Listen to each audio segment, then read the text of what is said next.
இன்றைக்கி நம்ம பாலியோ டயட் பன்னீர் கிரேவி எப்படி செய்யலான்னு பார்க்கலாம். இதுக்கு தேவையான பொருட்கள் என்னென்னு பார்க்கலாமா. பன்னீர் 200 கிராம் நான் 2 பேர்த்துக்கு எடுத்திருக்கேன். அதுக்கப்புறம் பார்த்தீங்கன்னா பெருங்காயம் 1/4 டீஸ்பூன், மிளகாத்தூள் உங்கள் காரத்துக்கு ஏற்றாப்புல வச்சுக்கோங்க.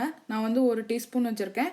மஞ்சத்தூள் 1/4 டீஸ்பூன், கடுகு 1/4 டீஸ்பூன், அரை தக்காளி, நல்ல பெரிய தக்காளியாக எடுத்திருக்கேன். குடமிளகாய் வந்து நீங்கள் அரை குடமிளகாய், பூண்டு 5 பல், சின்ன வெங்காயம் 5 to 6, பெரிய வெங்காயம் ஆப்ஷன் வேணும்னா வச்சுக்கோங்க. தேங்காய் 2 டீஸ்பூன், அதுக்கப்புறம் பட்டை 1, கிராம்பு 2, சோம்பு 1/4 டீஸ்பூன், கசகசா 1/4 டீஸ்பூன். ஃபஸ்ட்டு நம்ம மிக்ஸி ஜாரை எடுத்துக்கலாம்.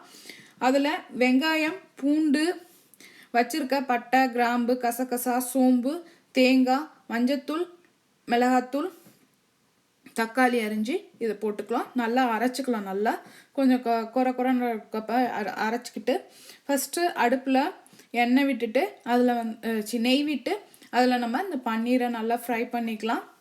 ஃப்ரை பண்ணதுக்கப்புறம் அதே பேனில் கொஞ்சமாக 1 டீஸ்பூன் ஆலிவ் ஆயில் விட்டுருக்கேன். அதில் வந்து கடுகு, பெருங்காயம் போட்டிருக்கேன். அதுக்கப்புறம் வெங்காயம், குடமிளகாய் வந்து நல்லா வாட்டிக்கலாம். நல்லா வாட்டினதுக்கப்புறம் நம்ம அரைச்சி வச்சுருக்க அந்த விழுதை இதில் போட்டுக்கலாம். விழுதை போட்டுட்டு இது நல்லா இந்த பச்சை வாசனை, வெங்காயம் பூண்டு பச்சை வாசனை நல்லா போகணும். போனதுக்கப்புறம் நம்ம வறுத்து வச்சுருக்க நெய்யில் வறுத்து வச்சுருக்கோம் பாருங்கள், அந்த பன்னீரை இதில் போட்டுக்கலாம். போட்டுட்டு இப்போ நல்லா அந்த பச்சை வாசனை போனோடனே நம்மளுக்கு இப்போ பன்னீர் கிரேவி வந்து ரெடி ஆகிடுச்சு. செஞ்சு பாருங்கள்.